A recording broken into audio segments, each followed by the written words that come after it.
Well, Fáilte Ora Bhacharstin, welcome friends. Nice to have you here for our session tonight.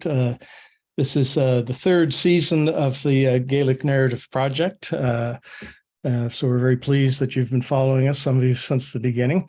If you'd like in the chat box, please put up where you're calling in from tonight. Nice to see what parts of the world we're coming from. At our end, I'm coming to you from Ballimore, Halifax. And we've got Shelly, Campbell, and Glenn Graham tuning in from Judic and Cape Breton. We'd also like to acknowledge that these communities are in the land of Mi'kmaq, the ancestral and unceded territories of the Mi'kmaq people. Before we get started, I'd just like to do a little housekeeping. I think Shannon's put a little piece up in the chat box. Most of you know that we like to go into little breakouts. We'll do 2 in the evening just to chat. First one, just to meet some people and say hello. Second one, to discuss what we heard from the guests. If you were a Gaelic speaker who would like to be in a group which will use Gaelic for the discussion, all you have to do is put a capital G in front of your name. So if you just scroll over your name, it should give you an option to rename. Just drop the G in front and you'll be all set, and we'll push you into those rooms at the appropriate time. So as I said, this is season 3 of the Gaelic Narrative Project. And our mission really has been, this year particularly, it's why Gaelic matters. And we're hoping that by sharing and making these stories more visible, that we can change some of the outlooks in our community and maybe get more positive discussions going around things that we are mostly interested in seeing develop in a really positive way. So that's the theme of this season. And we, particularly tonight, are going to talk about why Gaelic matters to a Cape Breton fiddler. But before we get in there, we're going to go into one of our breakout rooms. And Kieran, just give me a heads up when we get everybody set up. And what we're going to do there, it's a chance to get to meet some new people, to chat, maybe sometimes with old friends. And what we'll do is we'll break you into groups of 3 people each, and then you'll have about 3 minutes each to chat, so about 9 minutes in total. And what we'd like you to do, of course, is just say hello, introduce yourselves, and then each take a turn. And what we'd like you to talk about, what question particularly we'd like you to talk about is, what gift do you most wish had been passed down to you from previous generations?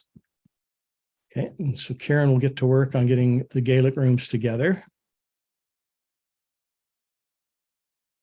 We're all ready to go there, Mike.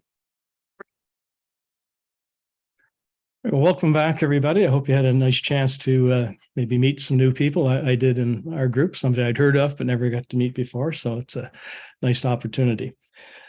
So what are we here to do tonight? Well, we're here to talk about why Gaelic matters to a Cape Breton fiddler. And what does that mean exactly? If you think back to that music you heard coming in, that was a home recording from Mabo, probably 50 years ago or so. And it's a fiddler and a piano player who are both related to our 2 guests tonight, Shelly and Glenn. Mabo, where that recording was made, was settled mostly by people from Loch Aber. And they came out to that area of Cape Breton in what was known as the golden age of Scottish violin, or became known as that later. And in fact, Neil Gow, who's one of the great composers and players of that era, actually lived what would be only about a 90-minute drive from those locations that they were leaving today. So they came out during that period and settled initially in Mabo coal mines. So they brought this strong violin tradition with them. They also brought piping that was very strong in this particular family. And of course, Gaelic song and Gaelic language as well. In fact, 3 of the 4 tunes that you heard are Gaelic Puirse to be so Gaelic mouth tunes as they're known. First one, I think, if I remember it right, is Talia Ravami Ashirig is Fiatar Hurmi. So the tailor I sought, and a weaver I got. And I don't know if that was a bad or a good outcome, but that's that one. That's actually a pipe tune that's in the old collections from the 1830s. Then the next one is in Kotamo at Elisich, Elizabeth's big coat. And the third one is Shelly Cuddy Owen, Behold Yoan's boat. So those are, for most musicians growing up in a Gaelic community, that's where a lot of the instrumental musicians got their first exposure to instrumental music, was through the singing of women in the house just going about their household chores. So they got the language and the rhythms of the language really cemented into their head along with the melodies. But there was also continuity and change, because you also were hearing the first tune was Dan J. Campbell's Reel, which is a tune that was composed 150 years after that community got established by John Campbell of Glenora Falls, in honor of his father, who was a good friend of that fiddler and also a relation of Shelly and of Glenn. And then you have the piano accompaniment, which is probably now 100 years old in our community, and something that's kind of new, of this new innovation we brought in there. So we're talking about Gaelic, we're talking about all of those influences, the rootedness in Gaelic language and culture, the transmission to the new world, and also the dynamism of a healthy culture that, uses creativity and that sort of thing. And the astute amongst you will notice that the title is why does Gaelic matter to a Cape Breton fiddler? And we have 2. So the reason that we went with that title is that we're not going to try to do a definitive description of the Gaelic music tradition in Cape Breton.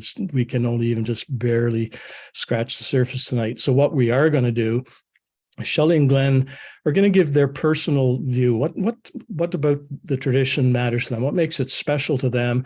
And what do they see? What did they see growing up and observe about the interaction between the music and the community? So that's essentially what we're going to be chatting about tonight. So before I introduce them to you, I'd like to put up in the chat a little proverb for you. And this is, I think, really highlights how important the music is to the Gaels. So the proverb is "Hic creach an túil ach madi ceol agus gúil," and that means an end will come to this world, but music and love will endure. All right, so let's meet our guests tonight. So we have both coming to us, I guess, from Lower South River tonight, but originally from West Bay Road in Cape Breton and Judic in Cape Breton, Shelly Campbell and Glenn Graham. Falcha Orif, Sma or Feikin, welcome to you both. It's nice to see you here tonight. Really looking forward to your thoughts, what we're going to share tonight. So Shelly and Glenn are both busy and well-respected musicians in the Cape Breton tradition, fiddlers. Shelly also plays some piano in the background now and again, step dancers, composers, also educators, and not just in the tradition, which they've been very, very generous with their time, mentoring and guiding younger people into the tradition, but also Shelly is a school teacher in Waikagama, and she teaches Gaelic and also some other subjects there. And then Glenn is a associate professor at CBU in political science, and also a researcher and author. And this is, in fact, one of the books he has authored. And as you can see by the tabs, I've skimmed through this more than one time, very happily. So very happy to have you both here. And what's particularly interesting about their journey is that they both have roots in Loch Abra community. Both are descendants of Mabel coal mines. And by the way, that's the name of a great strathspey that Glenn composed that I'm particularly fond of. But they came to the music in a slightly different direction. I think that will give you some interesting ideas about the role of community and so on. So without further ado, let's get underway. So Glenn, I'm going to put a picture up here. I think you should be able to see that now. Yes. What's special about this photo, and how does it connect to your music? Well, it brings back so many memories, just so much nostalgia looking at that photo. So as noted, my grandfather, Donald Angus Beaton, is a huge influence on me, and that is him in that picture, sitting down, playing some tunes. You can see the stove behind him. So I heard stories about every Sunday he'd take the fiddle out, probably usually after church, and there would be music. And sometimes Father John Angus Rankin would arrive, and there'd be some tunes for hours. Looking at that picture reminds me too of huge influence on my music in terms of record of him that was put out by Joey, his son, who compiled the record. And so there's just a long heritage there of fiddlers, composers, pipers, Gaelic speakers, Gaelic singers, all of that. That photo really brings me back to that, but also brings me back to those experiences in my grandparents' household. That picture on the front of that LP called A Musical Legacy was on the piano in that household when I would go in, and sometimes I'd have the privilege of getting to play tunes that he played, sometimes on his fiddles, with my grandmother. So it's an emotional experience too, because he's such a grand figure for me in terms of influences. So it brings me to that, but it also reminds me of my other family connections too. Like, family was so centered to my experience with Gaelic music. On my father's side too, I know the Beatons are very often mentioned, but my father was a Gaelic singer and sings some Gaelic songs still occasionally. And his uncle Alec Francis McKay, his mother was Alec Francis McKay's sister, and Alec Francis was a big major Gaelic speaking influence in the Gaelic fiddling tradition. And then Denner, MacDonald, the composer, of course, and fiddler is in amongst that bunch of family relations that have influenced us, I guess, in terms of composition too. So lots of composition. All of these things come together. So that picture just brings back all these memories of family to me. So that picture is taken in Mabo, and that's kind of the Beaton family side. But as you said, your father's roots are not in Mabo.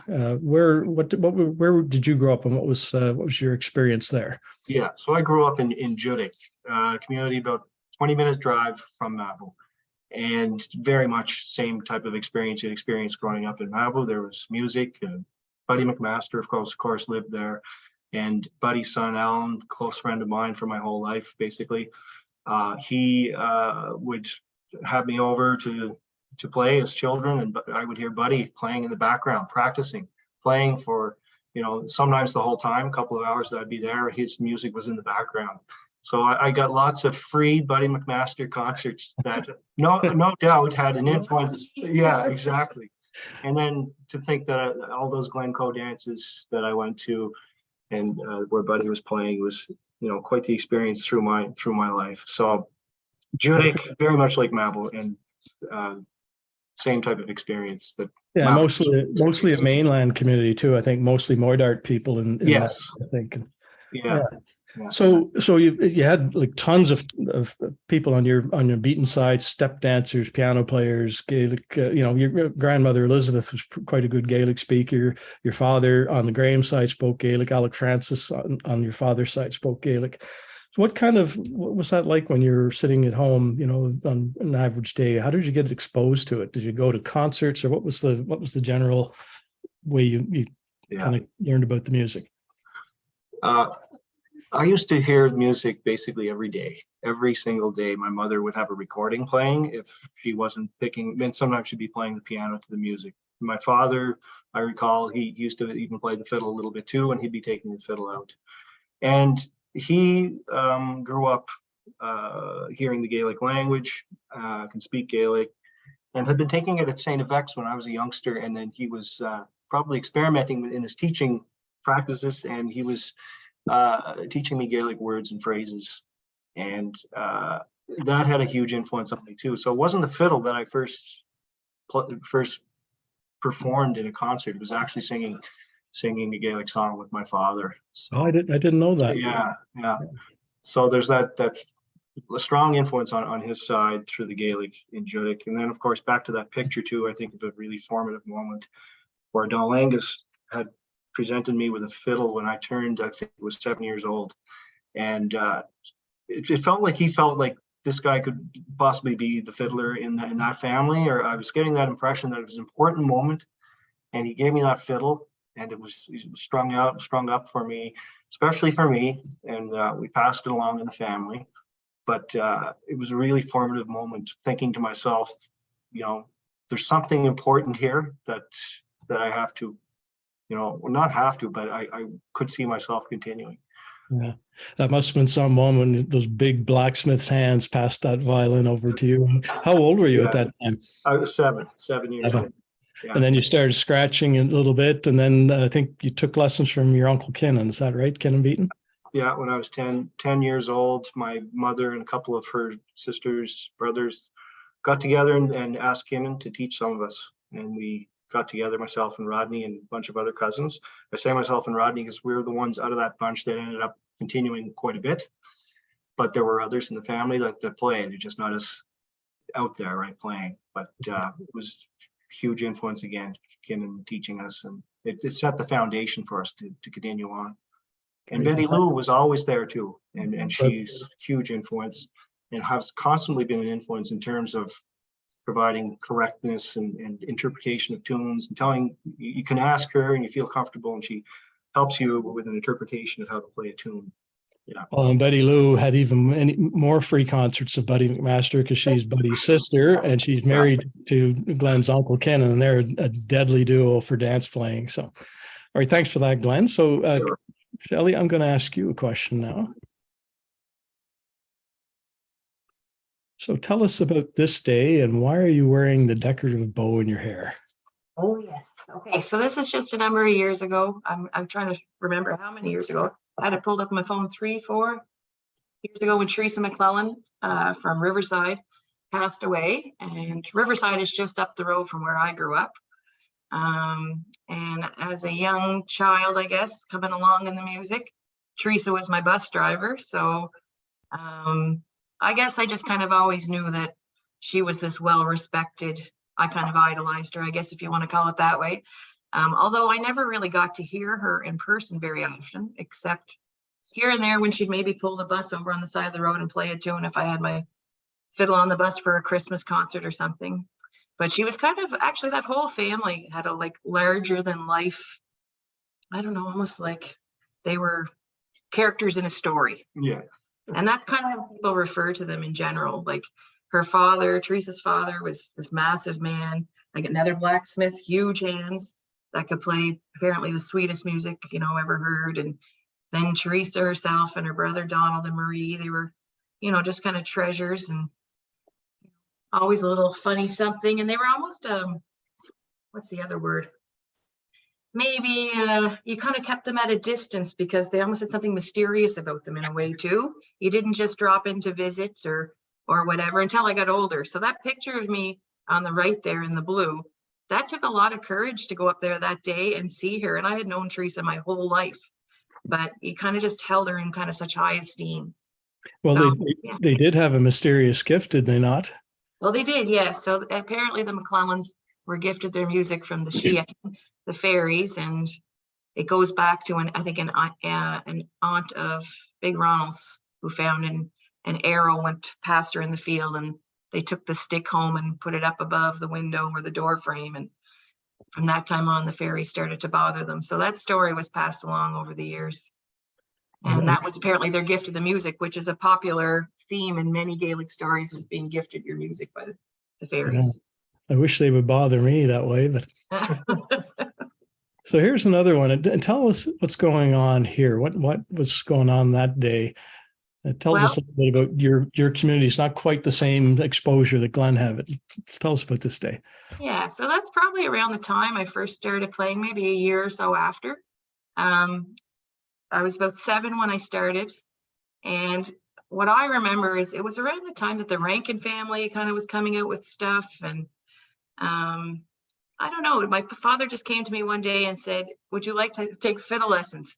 And I said, yes. And they said, well, you'll have to quit brownies. It's one or the other. I had 3 sisters, so there wasn't a lot of extra money and driving ability around, I guess. So I took lessons in Port Hawkesbury from a woman named Gertie Coffin. She had private lessons. And then after that, I went to a huge group.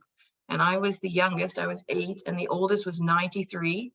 And there was everybody from all walks of life, people that lost bets at the pulp mill and they had to take lessons for a year. There was all this crazy stuff. But it was a great way to be exposed. Nobody in that group was a professional musician. Nobody played around the island, but it was a great way to get kind of incorporated in and see, I guess, that beautiful gift that the Gaelic community has where all ages are welcome. I didn't think of that then, but I think about that now. And in your father is a Campbell, so related to John Campbell and Dan Jay, who we mentioned earlier, and to Donald Angus, but you didn't grow up in that community. So what was different about your experience from Glen's? Well, I mean, I grew up knowing. I don't know if I would have ever called myself a Gael necessarily, but I knew that my grandmother was a great Gaelic speaker. And I knew that I would hear it every time I went down. We went every Sunday to Black River or Riverville to visit. And there was always Gaelic, rosary or Gaelic on the phone to a nanny sister or what have you. But at home, I was very much on my own. My sisters maybe took a few step dancing classes. It was in the greater community. But by the time I came along, there weren't a lot of musicians of any kind right in the village. Gordon McLean over the road. There'd be a few people that I would know. Teresa on the bus. Betty Lou was my teacher at that time in grade 4. But really, it was things like going to the local little concerts down the road. And radio was a big thing, like washing the dishes every night, having the Cayley on or Highland Fling or whatever, Scottish Strings, whatever you want to call it. Up Home Tonight, like those things became a big deal for me growing up. Yeah. And then of course, Dad at the pulp mill had like a fast-paced trading of tapes going on all the time. I have an Arthur Muse, I'll trade you for a Carol Mackenzie. And the house party tapes, I think both of us would say that in our early years of learning, they were essential, they were key. Yeah. Yeah, and I think you mentioned to me too that when people found out that you were interested in the fiddle, you got some nice support. Like, I think somebody in the mill gave you a gift as well that, may not have been family related, but. Yeah, no, music. I guess I was thinking of that when Glenn said when his grandfather kind of saw that there was a spark in him, and that's when he gifted him the fiddle. Similarly, although I didn't have it right in my family, the greater community, I think, is always kind of looking out. And if they see that interest and spark in you, to this day, we have like supporters who have supported us for years. Mm-hmm. And it could be as simple as Margie Dunn taking me for a drive and giving me a book so that I could learn some more Den Huey tunes, or that gift of a music stand, or there was always somebody seeing a little potential and encouraging it along. And then, as you said, you were so Glenn had it right from the get-go, and for you it was a little bit slower getting into it and getting the courage to get involved. So I'm going to play a little cut here to show one of the things that both Glenn and Shelly participated in, which I think was quite important to them as well. This is pretty. So hopefully this will come through.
We're having a good laugh here about that.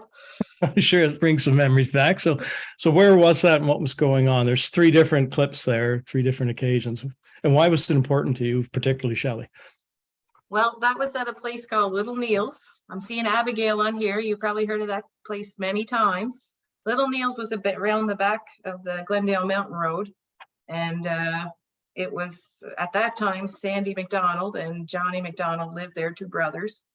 And it was just a gathering place. Sandy and Johnny, their whole family is so full of music and love it right to their core. So it became a place where it was easy to drop in and start a tune in a party within seconds. It was just like putting a match over a piece of hay. A big party would just break out.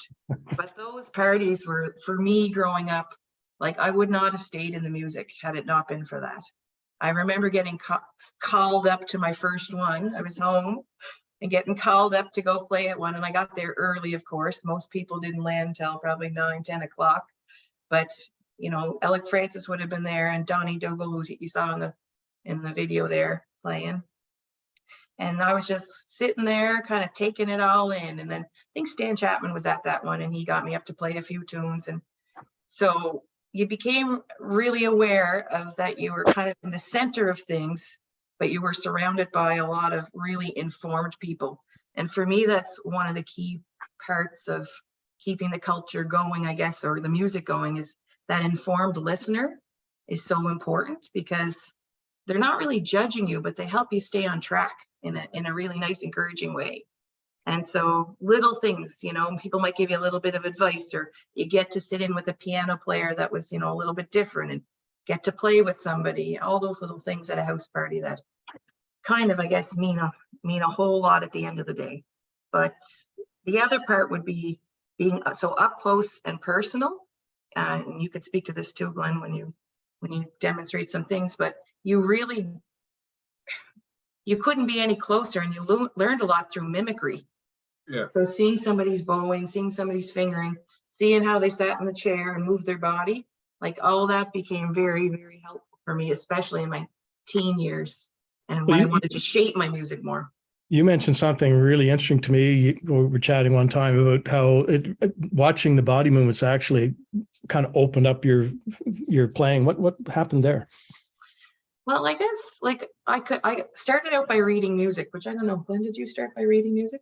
Yeah, I started picking at it orally, but Ken started us right away with the note too. Right. So the oral part of this is such a big thing, but when I started out with music is only your skeleton, right? And it's up to you to dress up that skeleton however you like. If you don't dress it up, it's pretty plain and boring. It's fine, but it's pretty plain and boring. And if you overdress it, well, then it's just kind of tacky. So you learn how to pick those things out. And at being at something like that, like watching Buddy, like I'm thinking of Buddy sitting back in the chair, and he'd have such like a heave and a sway or rock on you. And then other people like Donnie Dogo in there, he's kind of leaning into certain notes. And so you take that off. And I still am probably a little bit on the slower side of playing for tempo. And for me, like even watching Kinnon's foot was a big thing, like when I had to start working on my speed and stuff. Yeah, you take all those things and you kind of try and pick pieces from all the different musicians and put it into your own playing. You see as the best in each of them. Yeah. Yeah, it's interesting. So it's not like you get told, sit like this, do this, play this exactly the way you're there. It's a Gaelic concept of education. That's how things are passed on. It's gluing gugloon. So it means from knee to knee, you're sitting right in there and watching it. So you picked up stuff around the violin, but also I imagine about how to listen and when to play and that sort of thing as well. Or Oh yes, the etiquette part of it was kind of a big thing. That's very informal. You learn quick, and you nobody's really chastising you for doing something, but you learn about the respect for the elder people in the room. And if somebody's in a good groove, don't knock them out. If they want to play for an hour and they're locked in, you let them go. And you're not so bold as to take that spot, but when it is your turn, you play, and you play for everybody in the room. All those little things you're learning, when you get up to do a few steps, you don't do every step, you give them a little taste. All those little things that are, I think, really important, but sometimes lost in, translation over the years because we don't have those settings as frequently anymore. Mm-hmm. But it's more about just being respectful for everybody that's there. And I would say too, even the compliment thing, like that's not a big thing in Gaelic culture. So you'd have nobody coming over after you played and going, wow, that was awesome. It'd be that little nod or that little wink or, Shinohain or whatever it might be. They compliment you, I think, by encouraging you, right, to play. Like even the elders would make space for you to play. There'd never be a point where you just sit there and not be involved somewhere. Yeah, exactly. Interesting. Well, when I was getting when we started talking about doing this session, I was really hitting the Donald Angus Beaton tapes, listen to great tunes. And your relative Alec Francis, your granduncle, I know he's influenced both you and Shelly. He was always a guy you really wanted to pay close attention to because he could put a group together like nobody I ever heard, just like one big symphonic piece rather than 10 different tunes. And he had this technique, this tone he used to get. I could never figure it out. And I think after listening to Donald Angus for 2 weeks straight, it kind of dawned on me what he was doing finally. So Glenn, I want to throw this one over to you. Do tell. Yeah, do tell. I'll tell you later in case I'm completely out to lunch. But what I was curious about, Glenn, is how did you really learn to listen really deeply? And what did that open up for you? So I think both parents were very influential here too, but there's the thing about the moms too. And my mother would really help me with the interpretation of what is accepted, the locally accepted norm of what's correct for a tune, shall we say. So if you're playing something incorrectly, at least for a local area, a norm, what people are used to, if you kind of go beyond it too much, that element of correctness is being lost, is noted. That gets back to what Shelly was talking about with the informal etiquette in use. So that was important. just kind of, my mother would step in and say, well, you don't quite have that note right, and so that set in my mind that the element of knowing that you have to try to be correct and respectful of the players who compose those tunes.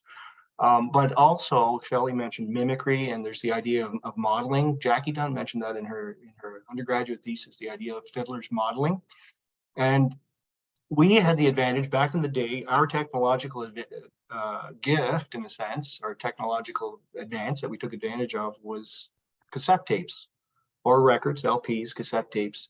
And we would put them in our cassette players and listen to all these players. And this music was recorded on reel-to-reels and passed on to people and put on cassettes. And I listened to specific recordings over and over and over again, and just to make sure I was getting music the way I felt it should be played, or the way you wanted to model it off those players. So for me, it was modeling very often of playing with my grandfather, my uncle at the time, and just rewind, play, rewind, play, rewind, play, and listening carefully. And listening to those tapes was actually what made me there was like a light bulb moment when I was, especially about 15 years old. I was really hearing these inflections and nuances in the music that really hit me hard in the heart, and so it really had a strong influence on me. So all of those tapes and modeling from and playing them back and listening to them was really important to me. But now this wasn't really rigid, Glenn, right? Because like Donald Angus and Kinnan are great dance players, but they don't really sound identical. And you learn from Kinnan, you don't sound like Kinnan. You probably sound more like Donald Angus than Kinnan in some ways.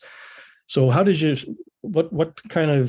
set on the style? Like, what were you listening for? Maybe you could even give us an example of some of the stuff you were starting to pull out, and put your toolkit together. So one of the first things that I heard as a youngster listening to the music was it sounded full to me. It sounded,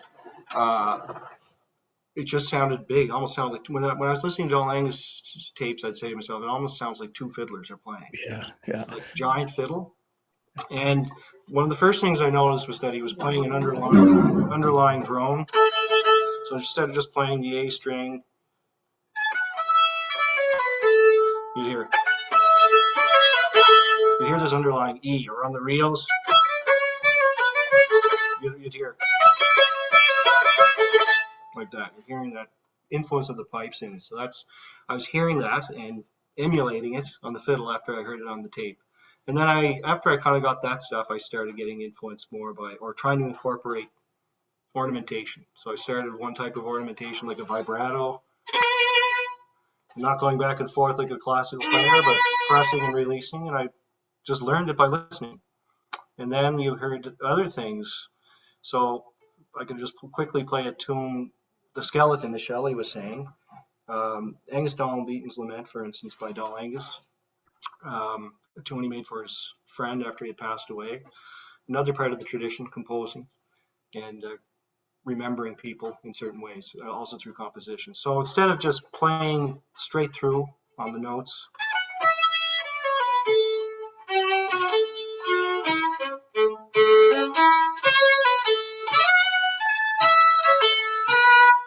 well, and I listened to it the other day, if you go listen to this tune, he plays it on the Musical Legacy on YouTube, and you can slow it down on that site. And I was hearing things he was doing, and I tried to incorporate that. It's just through the influence of listening to his music. So they'd be doubling up their notes like that, playing two strings at the same time. Instead of going, you'd hear like that. So you're turning one note, you're kind of breaking it up and decorating it. So all of this stuff you'd be getting influenced by and incorporating it just from hearing it on tapes. So huge influence. So it sounds like that, that paying really close attention to other people is really critical. Like, listening to what they did and finding what you could do that suited your style and what you liked, but also getting the feedback from other people in the community about what was pleasing to them. Yeah, Yeah, that's all part of this. So it's what you're hearing and also what you're seeing. So not only did we hear this stuff on the tapes when we couldn't access those musicians, but we would be at these dances, we'd be at these concerts, and we would be looking up at them as youngsters and trying to figure out what they were doing and emulating that when we go home and pick up the instruments. Well, there's one. Oh, sorry. Go ahead, Shelly. I was just gonna say, like, all those grace things, and maybe you're gonna talk about this a bit more later, but like, it's so, when I think of what you say about the skeleton, or, we're putting the decorations on things, like, that's, in Gaelic, they call it the bloss, like, that's the flavoring that you're putting on the tune. And so everything, I think of Gaelic as being so rhythmic. Even people in English that came from big Gaelic households, they speak in such a, like, a lilt. Yeah. You're putting that same lilt on your instrument, right? And it's almost emulated in the way that we do the bowing too. We're letting off and pushing in, letting off and pushing in. There's a pulse to it. And then sometimes they're kind of letting off and pushing up on the bow, these old style players that models, or it's an emulation of some of the Gaelic language aspects. Yeah. So, well, speaking of that kind of close observation interaction, let's have a look at something that I think has a pretty big influence on the way you folks will play. And of course, that's dancing. And I remember reading a 19th century account of a fellow from England that came over to Nova Scotia and PEI, and he described his travels in the early 1800s. And he ended up in a Gaelic community, a Highland Scottish community, and he described the dancing, and he did it with some awe. He said it requires a great deal more athleticism and vigor than I'm accustomed to for our more genteel dances to the south. So we're going to have a little look at what that looks like, just to give you a little flavor, because we're getting pretty close to the end.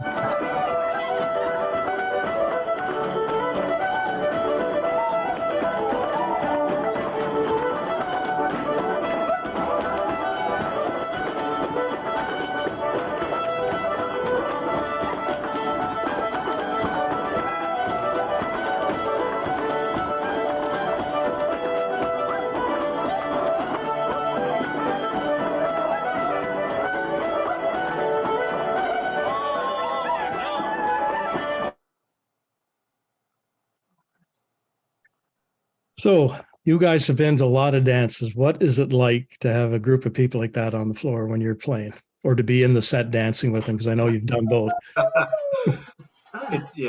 It's exhilarating. Yeah, it's fun, and you get these physiological reactions. The hair will stand up on the back of your neck, or you just feel really good, and you're feeding off their energy. They feed off your energy. And especially when you can see their feet in front of you, and some of those really good dancers that we're seeing there, all through our experience playing for dances, to have them in front of you, it just picks you up that extra level, I find. Oh yes. Yeah. That saying that deep pulse that's, I guess, is in the music, I think of it in all ways. I think of it in the fiddlers, bowing. I think of it in, that the dancers, how they're putting their feet down on the floor. I think of it in the piano. I think of it how not real Gaelic speakers, that sounds awful, but like older Gaelic speakers, even when they swing hands, it's not like back and forth. It's like with there's that rhythm. And so when that all comes in together in one magic moment, you're just on top of the world. That's why when we go home after a dance, you don't sleep for a couple hours. I know that was Ken and your uncle playing there, and Betty Lou. Many a night I got back to Scottsville at 2 a.m. and I was still up at 4 because I was just alive with the music. I was vibrating. What's more fun, to be playing for a group like that or be in that group? Playing. For me, it's playing. Yeah. Me too. Yeah, I like to be playing when all those dancers are there. I'd rather be playing for them than among the dancers. It is fun dancing too, but yeah. I got tapped on the shoulder in Glencoe one time and got in one of those sets with all those great dancers. At first I was terrified, and I thought this is going to be off the charts fun. And it was just electrifying. So I can't even imagine what your experience is playing, because that's one of the best feelings I've ever had, is to be in amongst those people. And they're so fun besides. It's not just they're great to look at dancing, they're just full of life and so on. So it's really fun too, because you have a little bit of ability to play and to feed into it on your instrument, right? So if you're matched with like a piano player, because some of the best piano, we didn't really talk about that, but some of the best accompaniment does not always suit your style of playing. right. So there's really good pairings that, your rhythm works together. But when you get all that happening together, and you as musicians can feed off that, and you could turn into a tune that is going to make the dancers just go like electric with hoots and like tramping her down, tamarack her down kind of thing. Like that's a beautiful thing, as they say. Yeah, even driving up the hall is fun, especially going co, where you can see the shadows of the people dancing before you get into the hall. It just, you can feel the hair stand up on your head.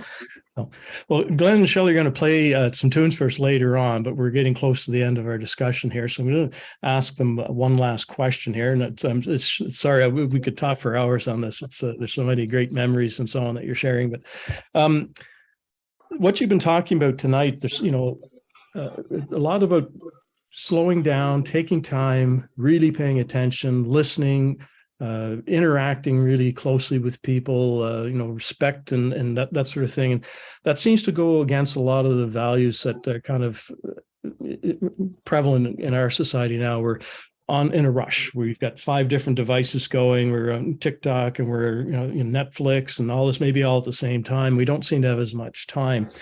So I'm kind of wondering, in such an environment, does Gaelic still matter to a Cape Breton fiddler? Do those cultural values still matter? So Glenn, maybe we'll start with you. I think it does, and part of it is we're seeing a resurgence too. We have to recognize too that even with all of these challenges, there's still some great positive things happening amongst our youth. In terms of, not only are we seeing some good musicians coming up, but compared to the youth when I was 20, there are more Gaelic speakers there, and so they have that solid foundation. So there are a number of institutional aspects as well as just community aspects that have really been good at keeping the language aspect coming back up through the next generation.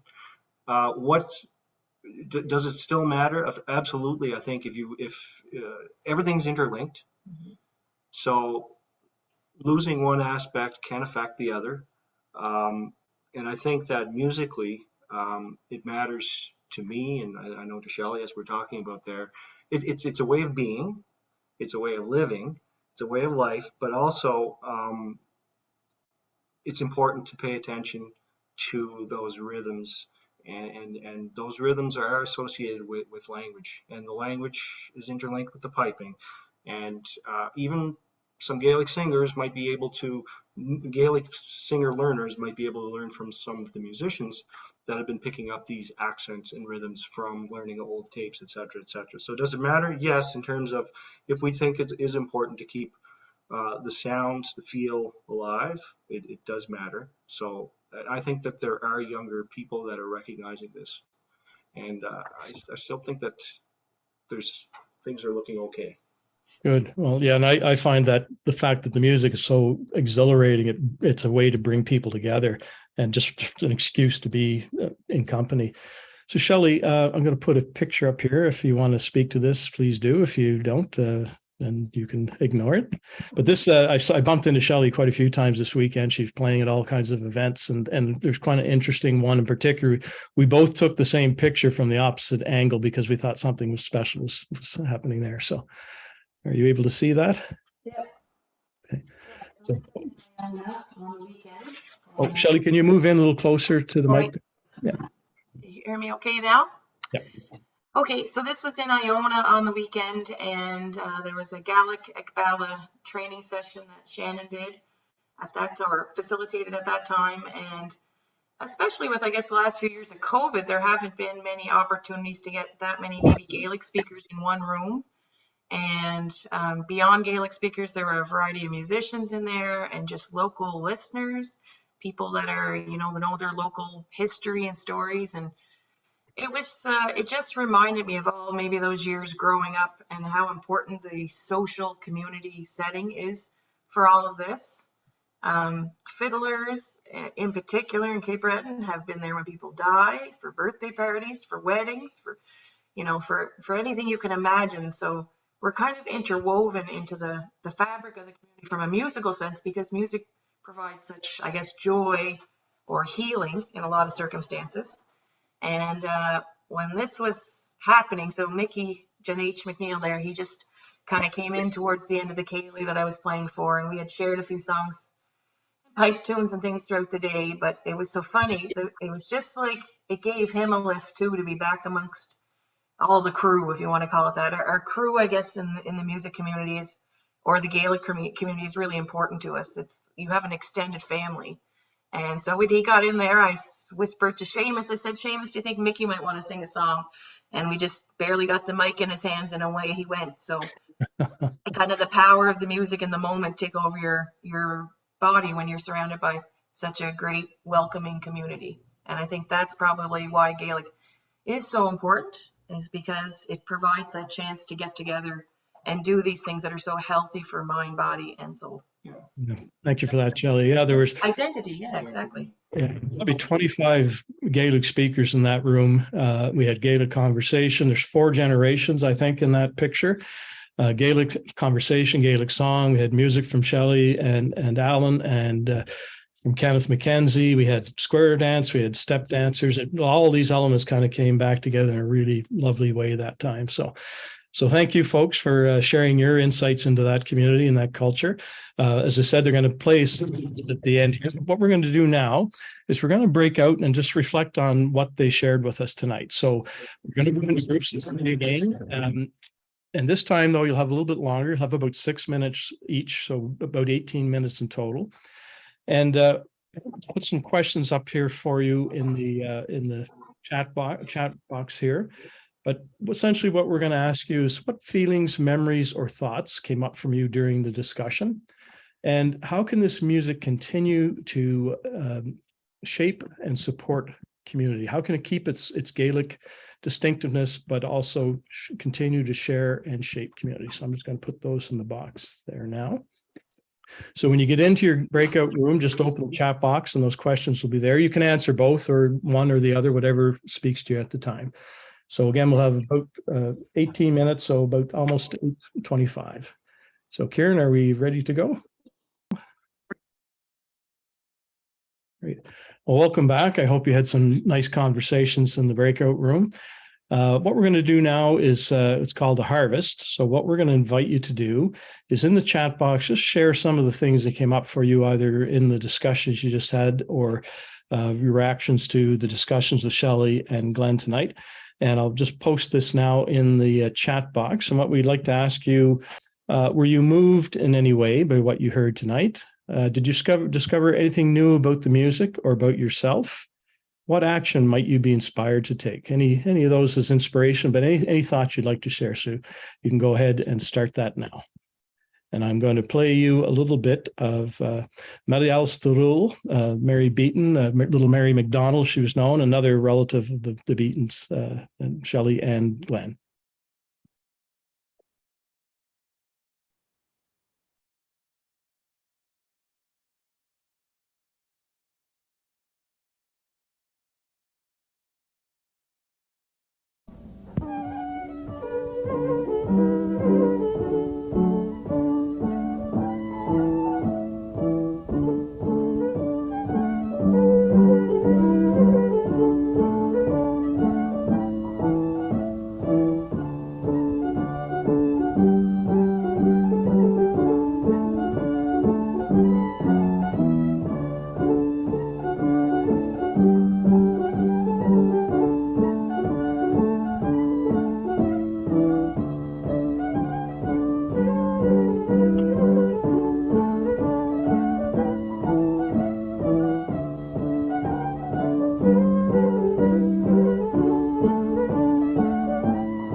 So I hope you'll take a chance to read some of the comments that are going up as well. They're certainly putting a smile on my face.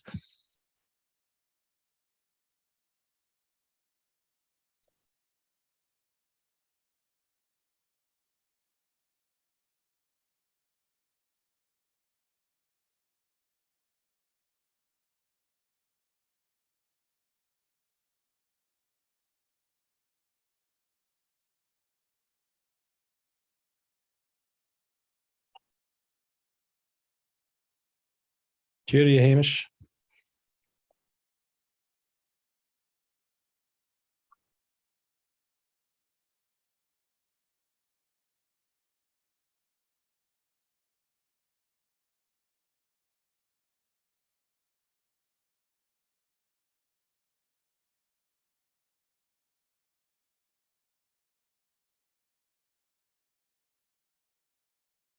All right, I'll encourage you to please keep adding your thoughts, but I'm going to invite Kieran Walker in from our team. He's going to be hosting next week, and he'll let you know what is coming up. So over to you, Kieran. Joe session Thanks, Mike. It's been a great session you've done here for us. Next week, my session is going to be called Radical Hospitality. So we'll be diving into traditions of hospitality in Gaelic communities and look at how diverse experiences of LGBT plus, neurodiverse, and other Gaels or non-Gaels fit into these traditions, and examine stories of hospitality and creating space, and how we might use that to create spaces for our guests, and examine how we can use traditional Gaelic hospitality traditions of Gaelic hospitality to explicitly ensure inclusion of members of our community, so that everyone feels safe and welcome in cultural spaces and our communities. And I'm really looking forward to this. I'll be talking with Nova Scotia's own Amber Buchanan, who many people on the call might know, and Charlotte Wilson, who you might have seen him. He recently opened on Tyke Haley in Stornoway in Scotland. So I'm really looking forward to hear what they two of them have to say, and seeing lots of you there. All right, well, it remains for me to thank everyone. Kieran's going to put a few links up in the chat box, just some, if you're interested in learning a little bit more, places that music occurs and that sort of thing. So that'll go up in the chat box. So I'd just like to thank everybody. So first of all, I want to thank the Gaelic Narrative Project team for the discussions and the support here, especially tonight with the tech. Gaelic Affairs and How We Thrive for supporting the Gaelic Narrative Project throughout the 3 years we've been doing this. Special thanks to Shelly and Glenn, great friends of mine. I really appreciate them being here tonight. I've had loads of discussions with them over the years, so I figured they'd be a very entertaining duo, and they certainly didn't let us down. And I want to thank all of you folks. We've talked a lot about community, and without you folks here, this would be a very empty conversation. So really appreciate you being here. And before we leave, certainly can't let Shelly and Glenn sit there not play the violin tonight. So they're gonna play some tunes for us to play us out. But I'll tell you what they would be listening for in a group like this. So I'll just flip it over to you folks and let us know what you're thinking of doing here. So there we go. So earlier on, I mentioned the playing of two strings. So sometimes you're creating harmonic sounds to make the fiddle sound bigger, emulating the sound of the pipes. So you'll be hearing instead of hearing underlying E as we're playing notes on the A string. Gracings. Gracings, yeah, lots of finger little quick flicks. You'll probably see that maybe more than you might hear it at first, but those little things, and they happen very naturally. A lot of people that take lessons think that they have to learn them in those spots, but each musician puts them where they want. Cuttings of the bow, maybe. You'll be hearing lots of cuts, that sound, but sometimes like that, you'll be hearing more two strings again at the same time. Yeah, and those cuts really, like, part of this is taking off the pipes too. So those cuttings are, in the Irish music, they'd be a roll, I guess. Mm-hmm. But in our tradition, it's a cut. It's done with the bow instead of the fingers. And it's the same as like a piper, if you can imagine, with the click flicks over the holes. that they can cut the note. So we're doing the same thing on the fiddle. And Strat's being the real too. As Oh, well. yeah. He says you're going you're like that. A little bit of quickness there. Yeah. Yeah. Sometimes somebody might play a tune on the back string and the next person goes to the high Right. string as a bit of a way of creating a dynamic with the music. Yeah, and sometimes a little bit more volume too. When they didn't have sound systems, they would do little things like that to try to pick up the volume a bit. So we should just play. Yes. Yeah. That's much easier than talking. So some Donald Angus beaten tunes here, and you'll hear some of that stuff in the music here.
You.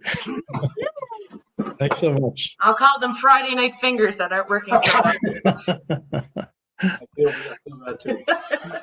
Well, thanks so much, folks. And thank you all again. Thanks for coming. And we'll hopefully see you again next week for Kieran's talk. So, dankjewel. Bien geleefd. Thank you, Valley.